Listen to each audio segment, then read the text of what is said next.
Hey everyone, Luke here, and once again I am back. I am going to be talking about We Never Learn today. What's the difference between the anime and the manga?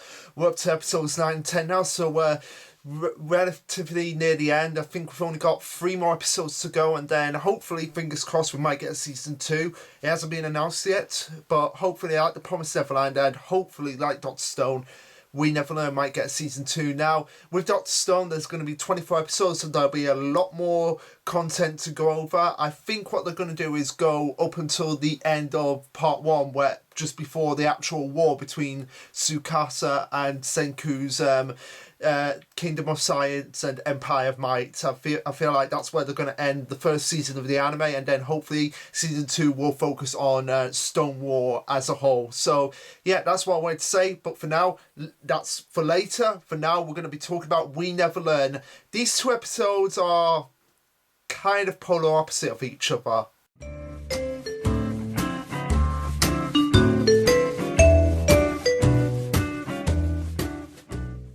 So the first observation I want to talk about after the episode actually starts, which is episode 9, which focuses on Naoyuki going to Kiryu Sensei's house, and also the incident that happens in the shopping mall where Naoyuki has to do his mother's job in in like an Ann Summers sort of like women's attire store. That one is actually pretty funny, the way they actually did that in the anime. I'm really happy with the way that actually turned out. But the first point I want to talk about is when Naoyuki goes to Kiryu Sensei's house and he sees like just it absolutely trashed again. Although we'll get into that in the actual in an actual moment. But yeah, the first thing I want to talk about is how the music reflects the situation, reflects Naoyuki's state of mind. Because when he sees like just the apartment in just the heat, just the tip, the music does the wah wah wah wah wah sort of like a variation on the wah wah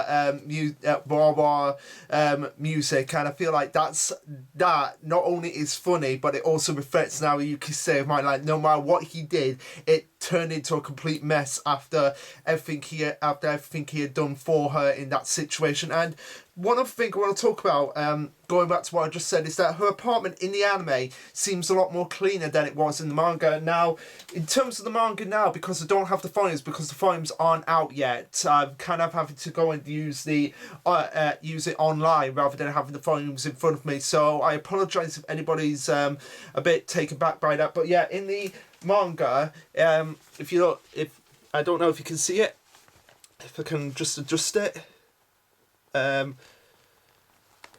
No, I don't think that's gonna work. But no, trust me when I say that in the manga, her apartment is a lot more messier than it was presented in the anime, which makes the line of "it's regrettable, but compared to the past, I've really tried harder to clean this room."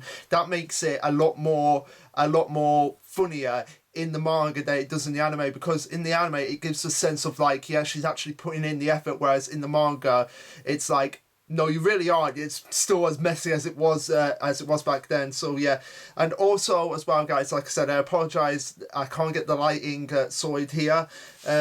Hopefully by the time, if season 2 does come out, more of the manga volumes will be out, and I'll be able to like talk about it more with the pages themselves. So I apologise about that, guys. But just gonna have to make lemons with lemonade, and that's all I can do. So anyway, going on to another point. Anything when Naoyuki not when Naoyuki says it, when Kiryu Sensei says, please stay with me, I'm willing to do anything. It's presented a lot more sinisterly in the anime, like how she might think Naoyuki's going to do something sexual to her, and I don't know how I actually feel about that.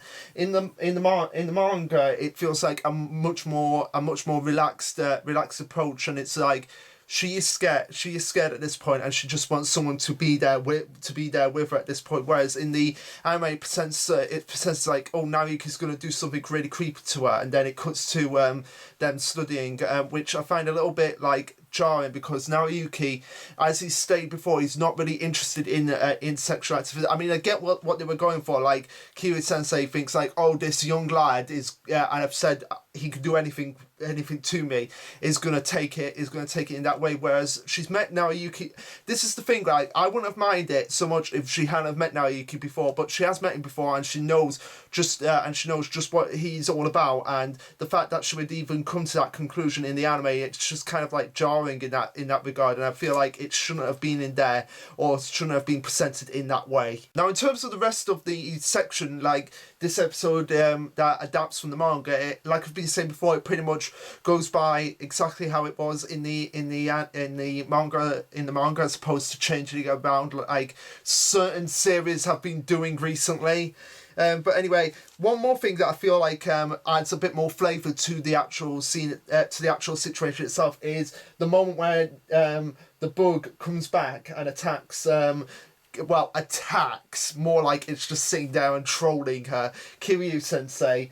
In the manga, there's like no effect of on that's presented when Ogata sees Kiryu Sensei on top of Naoyuki, whereas in the manga it has a fire effect to like give off more like sort of like, oh crap, Naoyuki is in this situation and he's like, I don't know how to get out of this, please help me get out of this, I am going to die in this situation. And I thought that was really clever the way they added that to like actually visualise Ogata's like state of mind and how pissed off she is at this moment in time. And one last thing on this section is that we get a much more clear flashback of Kiryu Sensei and Ogata in her office, and basically Kiryu Sensei telling Ogata like, don't be like this, don't be trying to do something you are not good at, concentrate on the things you are good at. Whereas in the manga, it's just like a voice in Ogata's head, basically Kiryu's like mouth, and telling her basically the exact same thing that she was told in the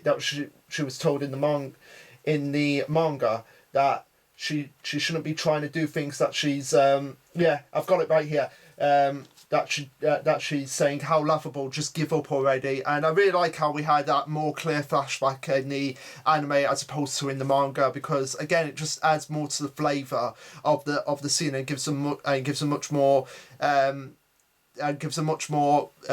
representation of just how much Kiryu Sensei has basically put her down, and she's like trying to say, no, you are wrong, I'm going to prove you wrong with Naoyuki's help. Now, in terms of like the second half of the episode adapts, which is the episode in the shopping mall where Naoyuki has to do his mother's job, that was pretty much verbatim from the manga, except for a couple of two things that I pointed out here in my notes. The first one is that when the shop manager is like saying to him, oh, don't worry, all the people here, they're old aunts, so they wouldn't really care, and I bet you they'll be more happy to see a young man around here. Now, in the anime, they add in the word probably, and I feel like that just added more to the store manager's declaration of the fact that she is basically trolling him at this point, and I felt that was really funny and really well handled, and I loved every moment of that. And again, I loved every moment of this half of the episode. It was like just some of the most funniest things I have ever seen, and just the sound effects from Naoyuki, just like the screams and everything. It's like, how is everyone that he knows coming into the shop all at the same time, verbatim, one after the other? I just found it hilarious, just see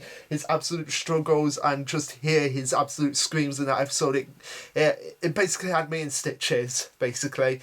But one other thing is that they cut out a bit where Takamoto is actually talking to Naoyuki, and this is one moment that actually really ticks me off, because in the episode when Takamoto's trying to find out, oh, which bra should I actually have, this one or this one or this one.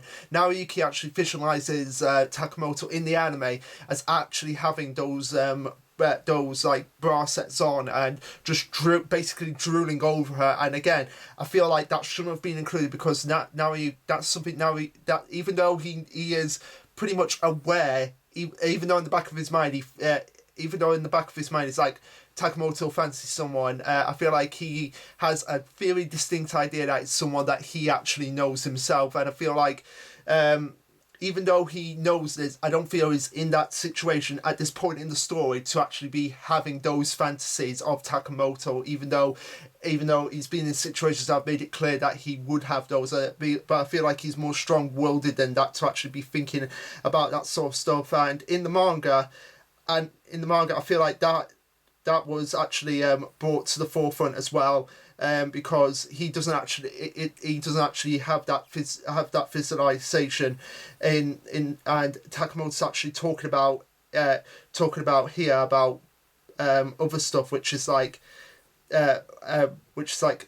she goes on to say, the person I like, according to some information, and it shows a vision of Seikujo.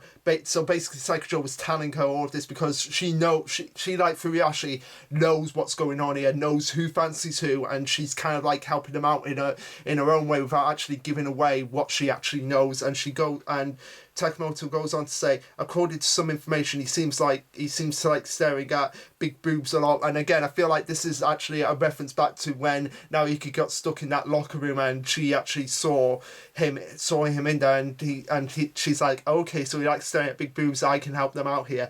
And Takamoto goes on to say, so that's why I'm thinking of buying a sexy bra that'll make my breasts seem bigger. And then Naoyuki's like, this guy is total scum, even though Seikujo's talking about him, so basically he's insulting himself. And I feel like that would have actually been a lot more funnier than just him fantasizing over Takamoto being in those bars. But anyway, he goes on to think, but seriously, is this guy even right in his head? No, I can't think poorly of the guy Takamoto likes. Damn it, why am I so pissed off? And again, that could have been really well handled in the episode itself had they actually included it. But aside from that little moment there, the episode played out verbatim.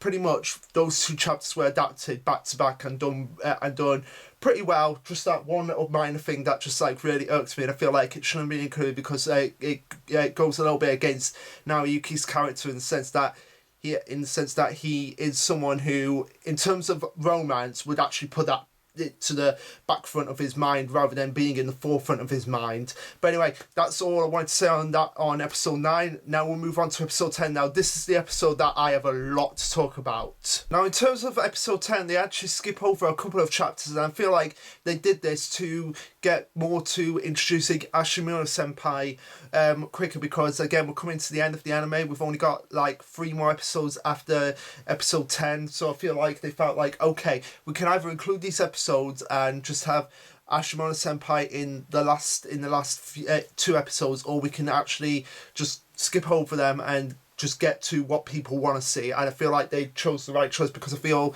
myself included, I feel like I want to see Ashumi Senpai quicker in the anime.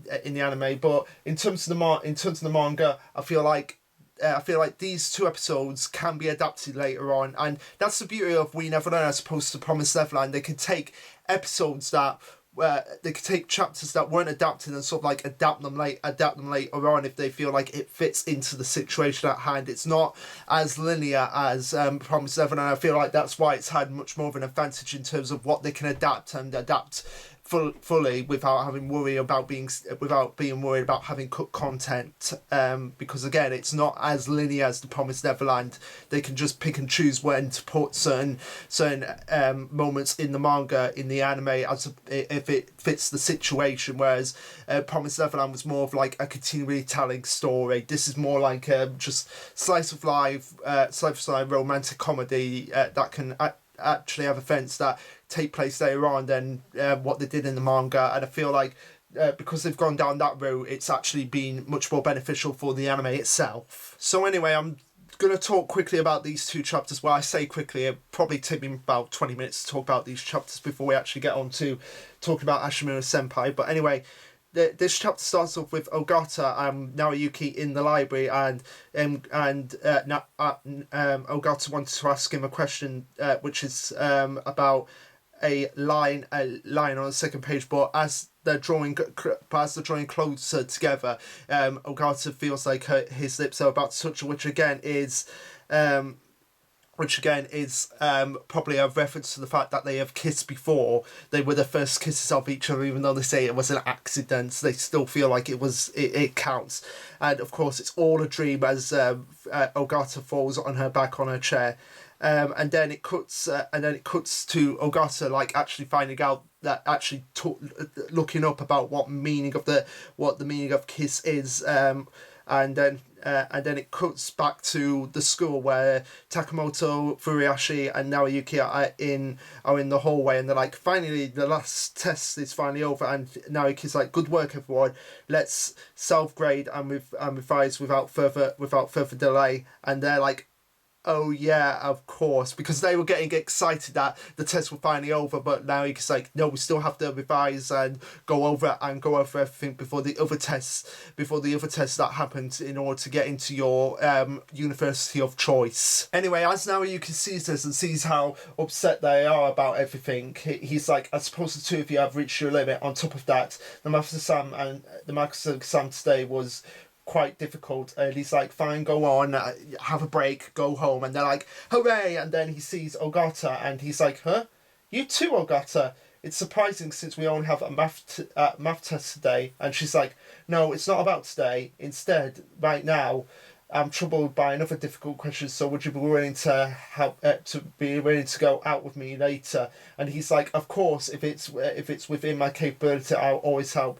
And she's like, thank you. Then here, and she shows him cinema tickets. So in his mind, he thought that, oh, it was just going to be a study session, but no, it is actually out on a date that she wants to actually go out on, in order to like find out if like does she truly have these feelings for Naoyuki that she feels that she does, which of course they all do at this point. Every one of the girls has feelings for him at this point. It's so obvious that, but they're just so they're geniuses in other fields that in certain fields they just can't see that as a possibility. So anyway, I started watching the film. Naoyuki's like, what's going on here? Why are we in a movie theatre? I don't understand the intention here. Even though the test is over, this isn't a place for students who've just finished their exams and they're watching like a cheesy romance film, as Ogata would pick out to get an idea of the romantic relationship that she could potentially have with Naoyuki.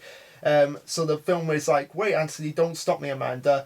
And Naoyuki's thinking, even though we shouldn't be here, but I haven't been to a movie since primary school. I can't afford to miss a single moment. So he's like saying like, yeah, even though we shouldn't be here, I haven't been to a movie theatre in a while, so even though I may not like this movie, I have to make Ogata happy, so I'm going to watch every single moment of this. But of course, being a romance movie, he is going to be like absolutely freaked out by some of the things that actually happen in this romance movie, as demonstrated by here, where he's like thinking about the film, and then as it's going on, his eyes are getting wide. It's like, what am I watching here? What has she brought me to watch?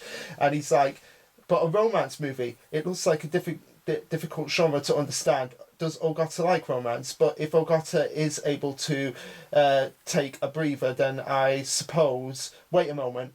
Amanda.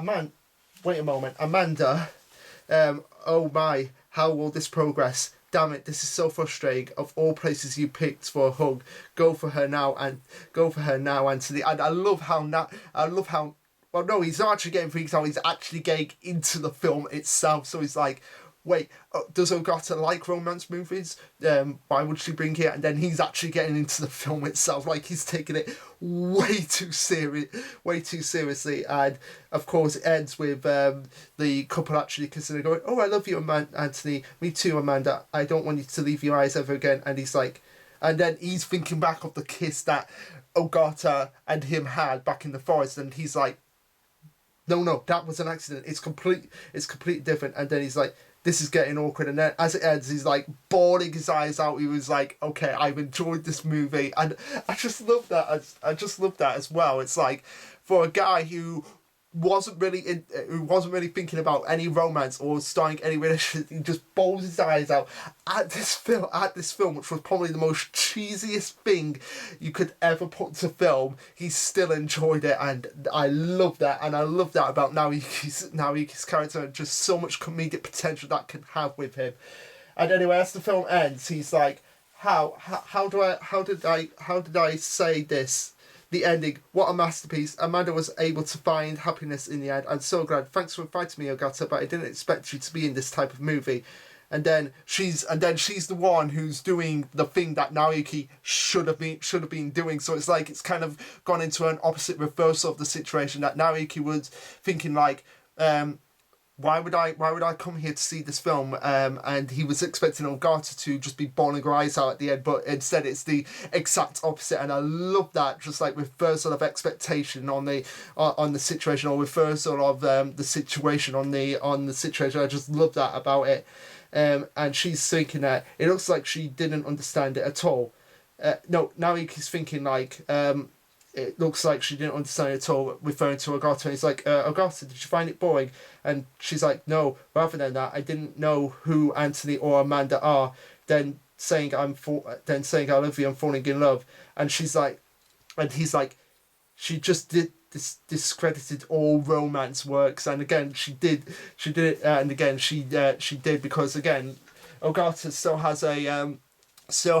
has yet to grasp the understanding of how the author can engage with the audience in terms of characters that they've never met before, and how they can and how the audience can become emotionally attached to them. Like, perfect example is that I'm playing Final Fantasy VI at the moment, which is Final Fantasy 3 on the Super Nintendo Classic or regular Super Nintendo. But yeah, I'm loving it. I'm becoming attached to the characters. I'm really starting to sympathise with a lot of them and relate to a lot of them about the situations that they're actually going through, even though they're fantasy characters in a fantasy world, and their sprites are still relating them to them more than quite a few characters that are in big blockbuster motion pictures at this moment in time. So yeah, that's a perfect example of something that is able to connect with me, but something that Ogata wouldn't probably understand. So as Ogata and Naoki are still discussing it, they see another girl that's just crying her eyes out, and Ogata's like, I suppose a normal girl will just be moved just like her. And then Naoki's like, no, I just think it's just that every person is different. And then they see that she is actually crying her eyes out so much, and she's like, and Naoki's like, but she sure is crying a lot, must have been really sensitive for her. And we see that Psycho Joe that's going, loves the best, that's thinking to herself, loves the best, I must invite Ogata reason to watch this again. And then they don't realise that it is Psycho Joe that's actually watching this film, as they go off thinking, must be a girl with the compassion of a saint. Oh, you don't know the half of it now, Ryuki. As they are sitting outside after the film and just drinking a drink, that Naoki's like, so in the end, what was the difficult question that you were troubled by? Was it necessary to watch that movie? And Ogata's like, well, the kissing scene from the movie was rated online as one of the best, and that's what gets Naoki like, what? Like the old classic of when they're drinking a drink and they see something surprising and just squirt it out, and they're like, what?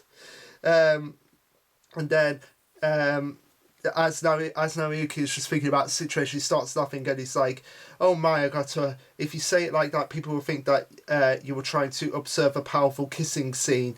And she's like, nonchalantly, that's right, I want to observe all powerful kissing scenes if possible. And then that's what gets Naoki freaking out, like, Ogata, just wait a second, Ogata, are you sure you know what you're talking about? And then she goes on to think about the dream that she had between Naoki and her, and she's like, recently I've been dreaming. And he's like, dreaming? Okay, what does that have to do with kissing? And she's like, you see, the dream I experienced yesterday is still fresh in my mind. Even after a whole day, I'm still not being able to forget the impact. The more I try to ignore it, the more I want to know what a kiss is. So I've been thinking about the logical meaning of this action.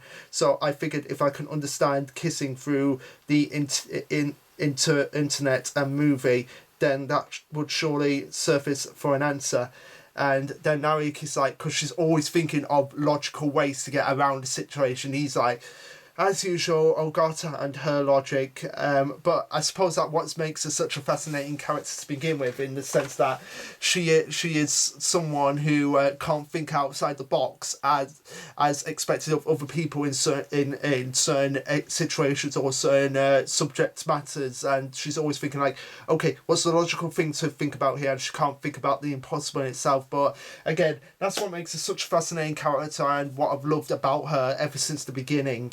So anyway, continuing on, Naoyuki goes on to say, but based on your reaction just now, it seems like you understood nothing from the movie, even though it was a powerful scene. And then she's like, well, it's just a scene of two lips touching, that's all. And Naoyuki's like, you're so unemotional, Ogata-san.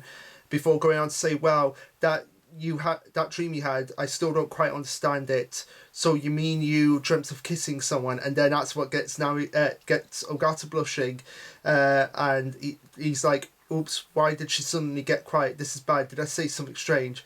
And then as Ogata starts to ask Naoyuki a question, he's like, he doesn't realise that he actually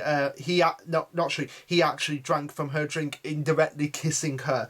And he's like, oh, I'm sorry, Ogata, I took yours by mistake. And it's like, it's fine, but that wouldn't matter.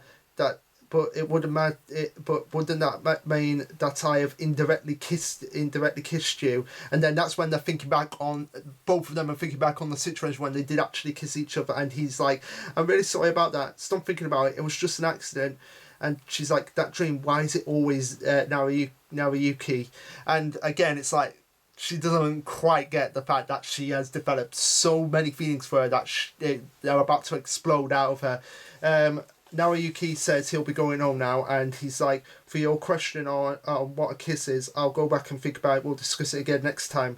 Tomorrow will be self-grading and revision. Don't forget about it. And then Ogata's like, Yuga-san, maybe if we try it again, I might be able to understand something. And he's like, what do you mean? And then she goes to kiss him, and it looks like she's about to kiss him, and that's where that chapter ends, with her moving off and going off home. But of course, in the next chapter, it was basically a trolling moment. Like, she didn't actually kiss him, as it will show in the next chapter, which will be chapter 30. And hopefully I can get through this as quickly as possible, so that again we can get back to talking about the actual content of episode 10 that was included, because there's still quite a bit that we've got to talk about there. So as Naoyuki is thinking about if she was about to actually kiss him, we cut to the next day where, it says it's the next day, I don't know exactly the time frame on the actual day itself. So it could be a week or 2 days from the end of the last chapter. But anyway, Naoyuki says, Furuyashi, you scored a 60 in math, and Takumo, you scored a 54 in English, which I feel like is one of the highest scores that they've actually got in those subjects. And he's like, good, it looks like both of your grades have been slowly stabilising. We'll revise on the mistakes you made so it won't happen again. And they're both like, yeah, all right. And then he's like, for Ogata, you just barely passed your last Japanese test. We're going to have to take some time to go through all the mistakes. And she's like, understood, I'm looking forward to it. And he's like, okay. And then Takamoto and Furuyashi go off to Takamoto to her club, and then Furuyashi will be taking her leave early today, so it leaves Ogata and Naoyuki all alone in the library. And he's like, what a relief, she's just like herself as usual. I must have misunderstood yesterday. Oh, okay, so it is the next day, it is confirmed. Naoyuki does say it was the next day. And she's like, Yuga-san, may I ask you a question? Of course. You're reading Dasi Osam's Taka Toten, which is translates out to a sound of hammering. And I don't know this poem, or if it's a short story, I have no idea what it is. But anyway, it goes on to translate out what is actually in this poem, short story, whatever it is. Whenever I wanted to start doing anything, I could hear the hammering sound of the nails going Taka Taunton, making my motivation slowly fade away. He wrote his agony in a letter to a certain author. And she's like, and Naoki's like, which part of that don't you understand? And she's like, right, for this sentence, isn't that so well? There's a little bit antsy wanting to kiss. Now none of the people around here won't tell anyone a nearby cabin. Now again, because it's just cut off a lot here, I can't really talk about. I can't really like understand what's actually being said in this certain situation as well. So I'm just trying to read it from the manga panels as best as I can in this situation. But anyway, Ogata goes on to say the reason the narrator wasn't able to kiss Hana was his slow motivation fading away. Could you explain that to me? And he's like, oh, so she's talking about the novel, right? But again, she's probably talking about her, and now you can. It's not probably. She's definitely talking about her, but he's obviously trying to think to himself. No, she's talking about the novel. She's talking about us. She's not talking about us. She's not talking about us. And I can only imagine in the back of his mind, it's just driving him absolutely insane. This situation as he goes to say, yes, it's because the sound of hammering near his room is written there, right? And she's like, then so if there was no sound of hammering nails, why would anyone else hesitate and end up not kissing someone? As she is turned to him, and there is basically, from what I can tell, there's basically no sound whatsoever in this moment in time, which of course gets the tension built up as Naoki's like, oh, you were talking about that dream from that day. I think we should leave that for after we're done studying. And then Ogata, without any word of warning, just kisses Naoki on the cheek, and he's like, what just now was she trying to kiss me? No, wait, why would she? It must be because of what happened with Takamoto. That has to be why I've been feeling so overly self-conscious recently. And he's like, focus on studying, don't focus on studying. And I love how these situations are just driving Naoyuki's mind insane all the time, and he can't actually grasp certain situations as well, which makes him just as much more complex as all the girls as well, and just makes the whole situation that much more funnier. So as Naoyuki is closing his eyes and thinking, it's just my imagination, he opens his eyes to see Ogata actually getting closer and closer to his face, and she's like, peeking isn't fair, Yuga-san. And he's like, what's so unfair? What the hell's gone into you since yesterday? And afterwards he's like, after she actually explains to him what is actually going on, he's like, oh, so you wanted to kiss to try and clear up all the confusion you had. And he's like, and she's like, yes, since that accident with Yuga-san, I thought it might clarify things if we tried it again. That's what I thought, but... And she's like, but when I actually decided to do it, I couldn't do anything against the hesitation.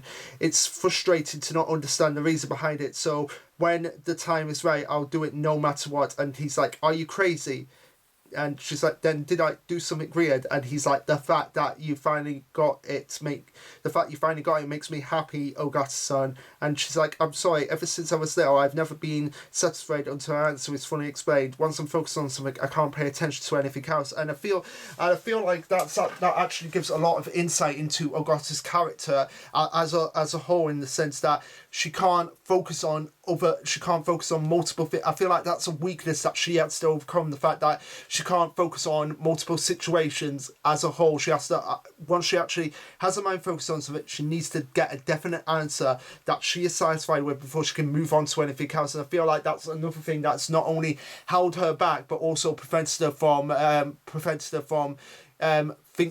basically being good at games, for thinking outside of the box. She'll always have one strategy in mind, but she'll never have a backup just in case it all goes pear-shaped and she has to quickly think on the spot. It's like, okay, how do I have to get in this situation? It's like how if she was playing Yu-Gi-Oh, she would just have a monster and she'd be like, okay, I'm going to attack this guy without thinking like, okay, what if this guy has this, then I'll have to set this out. But what if he has this situation, then I'll have to go to and I'll have to go to the extra deck. But what if he has this situation, then I'll have to use diffusion and all of that. So she's kind of like that. Like, she won't think of multiple strategies to get out of a certain, to find an answer that she's satisfied that that she side with from multiple angles. She'll only be focused on one certain situation and one aspect, and she won't stop until that's completed and she's fully satisfied with it. And I feel like she really needs to overcome that if she wants to succeed in life.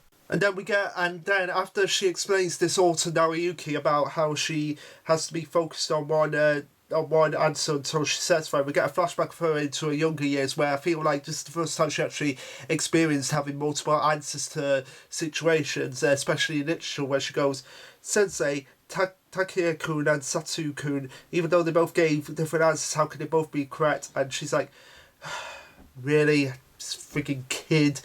Okay, Ogata-san, everyone has different feelings towards things, right? So in literature, there can be multiple answers, and she goes on to say, I can't accept that.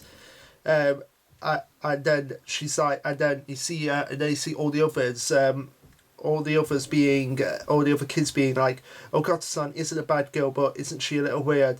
But she's really good at difficult maths. And she's like, difficult compared to multiple correct answers in human emotions. I feel that math is so much more easier. And then she's like, am I just weird, aren't I? And Naruyuki's like, well, it's a different kind of weird. And then this gets Ogata really shaken before he goes on to say, although that side of you, I find it really cool, Ogata-san. That powerful focus of yours, that attitude that keeps trying until you find an answer you're satisfied with, that's something I don't have. To be honest, I'm kind of jealous of it. And then she's like, you get, and then he's like, but this case is different.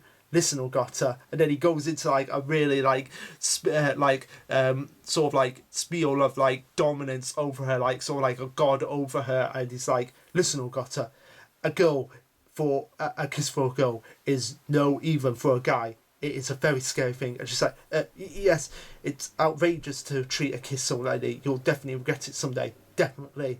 And then she's like, you sure know a lot about kissing. And then he's like, anyway, that's just how it is. I don't even know anything about it. And he thinks about that. He doesn't even know anything about it. So basically he was trying to bullshit his way out of this situation in order to make Ogata happy. And I love that. Love the manga for that. And he's like, well, if you happen to start acting weird again, talk to me first, okay? I'll be like the sound of the hammer and be assisting you, tonk, tonk, tonk, something like that. And she's like, yes. And then she thinks, it feels like the hazy feeling from that dream is starting to clear up a little. And she goes on to say, Yuga-san, it feels like today onwards I'll finally be able to completely focus on studying. And he's like, really, way to go. And then a bit of time later, he's like, "You've made good progress with the remaining time. You'll definitely score higher next time." And she's like, "Yes." As he goes on to say, "Wow, it's so hot. All the sitting day cries. Summer is really hot." And then he's like, "Ogata," and he's like, "Huh?" And then he gets in really close to her, and she's like, "You said that it's not supposed to be treated lightly." And then as they're getting really, really close, the tension is building up again, and she's like, "You can't, Yuga-san." And then he just brings out a cricket, puts it on her head, and he's like, "No wonder it was so loud. It was really close." And she's like, and she gets really pouty about it. It's like, "I was expecting a kiss, you didn't even do it. You freak, you creep, you weirdo, you perv." And she's like. And he's like, well, "What's wrong?" And she's like, nothing at all." And he's like, "What? Aren't you really glad that I got the scissors off your head?" "Oh, no. So he didn't put it on her head. He actually took it off her head because he felt like that's what she actually wanted at the moment in time, when it's not what she wanted. She wanted a kiss." And that's where the chapter ends. So again, two really good chapters that actually focus on Ogata trying to understand feelings and getting a lot more insight into her character and her backstory and her motivations and what drives her at this moment in time. While I really wish that these two chapters were included, I understand why they weren't included, because they want to get onto Ashumi Senpai, which we're going to get up into in a few moments' time. Now, the first thing that's cut out is the flashback between Naruyuki and the principal, which is a few days ago. He's like, "What? You said summer classes?" And the principal's like, "Yes." I have a close friend that's running a prep school in the city.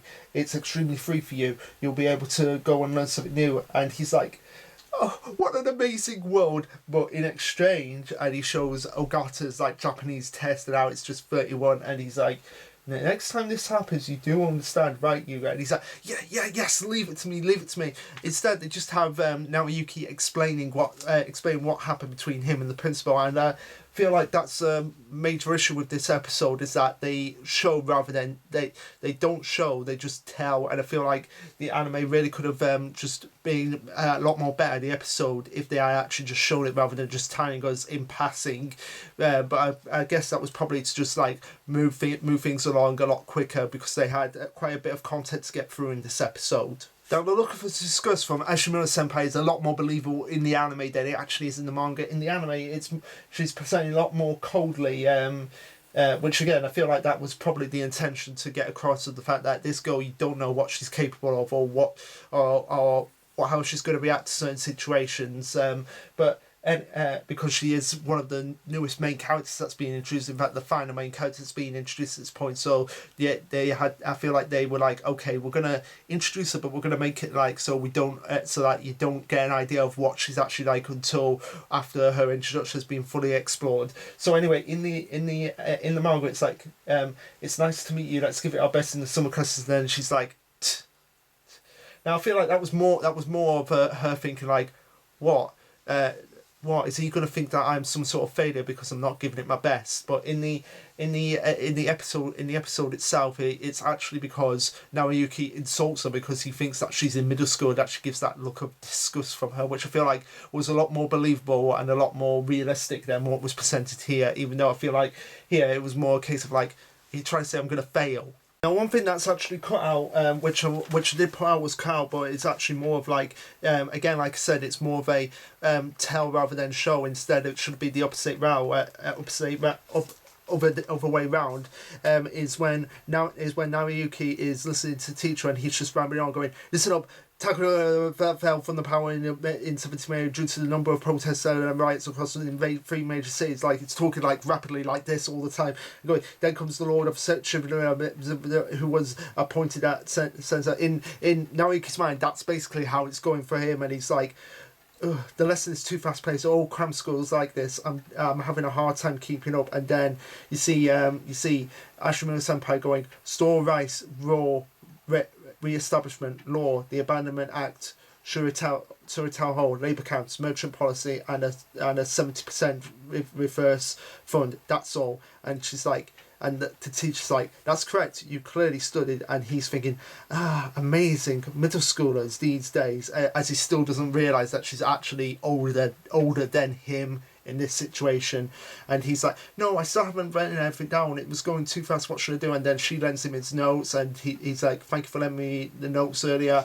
And he's like, you sure are amazing to be able to keep up the pace, I couldn't even do that.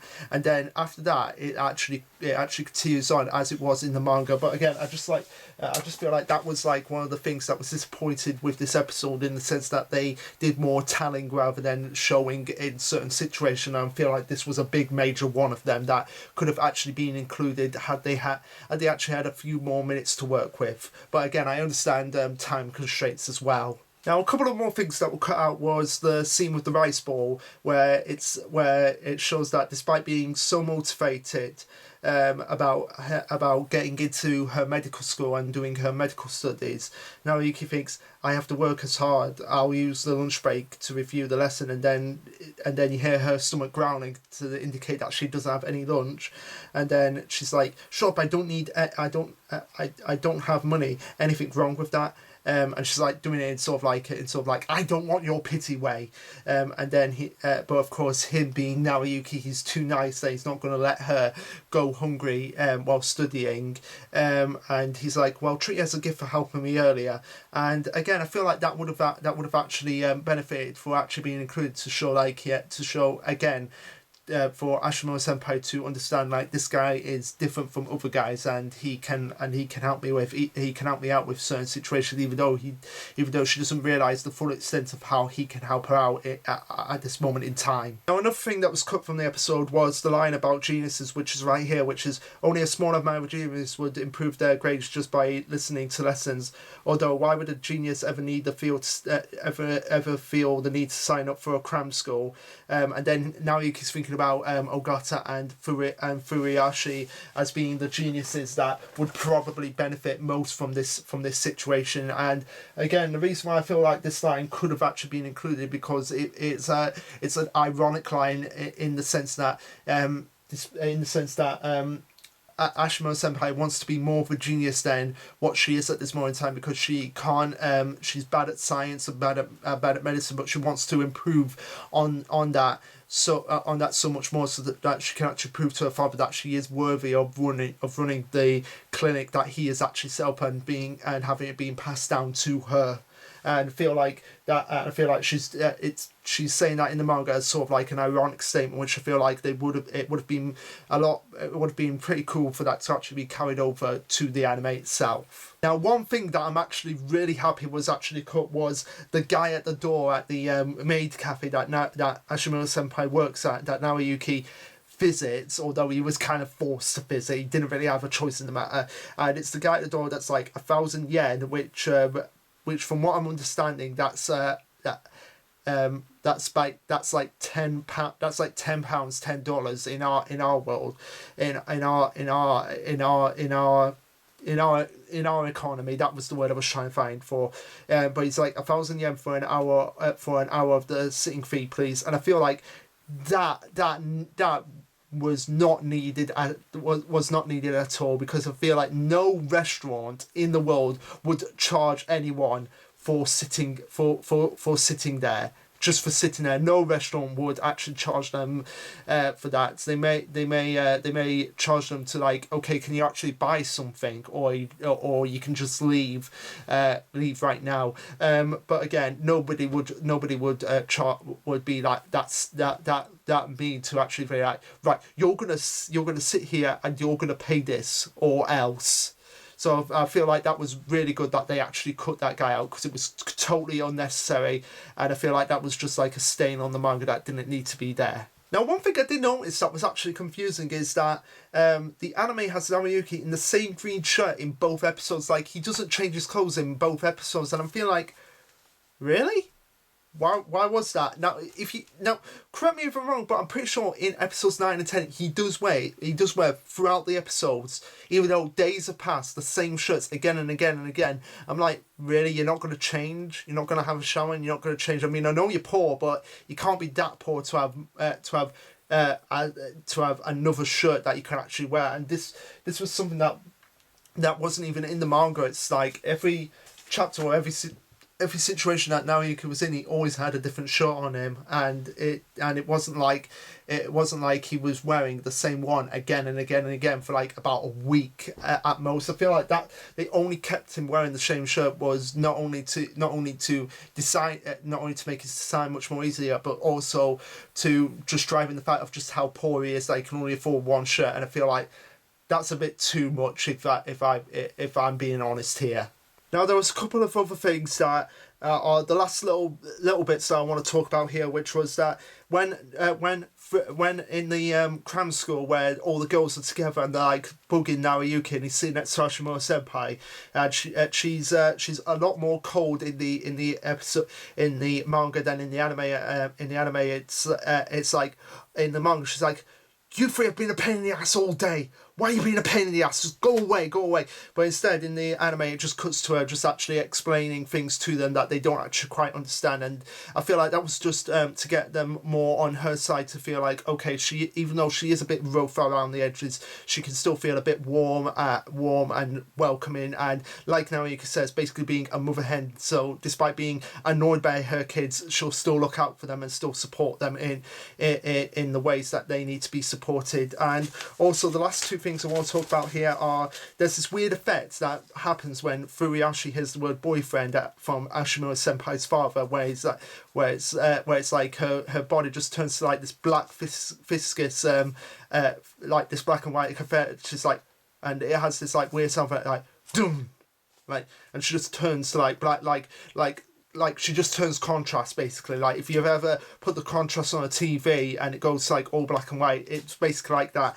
And another thing, there's like an extra Furuyashi death stab, or at least an attempt to do that, where after she finds out what's going on with when Naoyuki, when she hears that Naoyuki is Ashimo Senpai's boyfriend, she's like, what's this about being boyfriend? Basically, her yandere mode is turned up, is cranked up more in the anime than in the manga, because in the anime, before Ashima Senpai comes in to save Naoyuki and says, I'm the one who asked him to do this, Furuyashi's like getting ready to like just punch him or stab him. I don't know what she was trying to do, but there's like more of an effect of her basically, I am going to kill you for betraying Takamoto Nagata's feelings.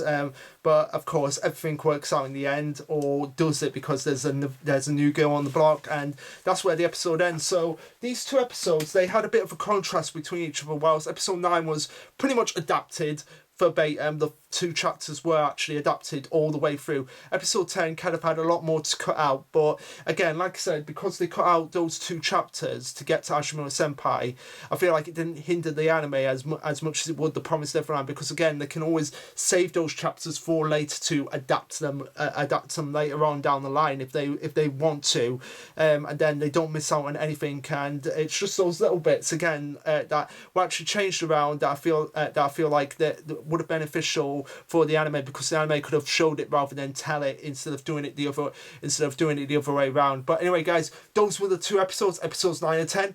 What did you guys think about them? Let me know, like, subscribe, comment, all that jazz, and this will be Lasha Luke signing off. Later, guys.